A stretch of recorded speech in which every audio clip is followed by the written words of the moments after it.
How to create an automated age calculator in Excel. First, highlight the column that contains birth dates.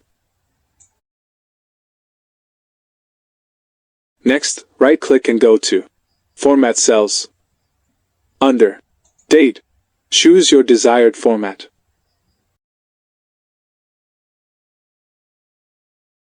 Once you've made your selection, click OK.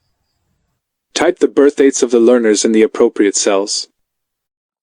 Now, to compute the age, ask ChatGPT to create a formula in Excel that will calculate the age of cell D4.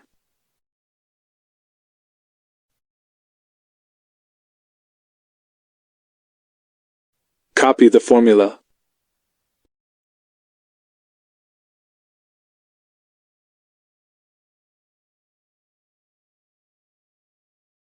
Paste it in Excel. Drag the formula all the way down to the bottom. Genius! That's it. Follow us for more videos.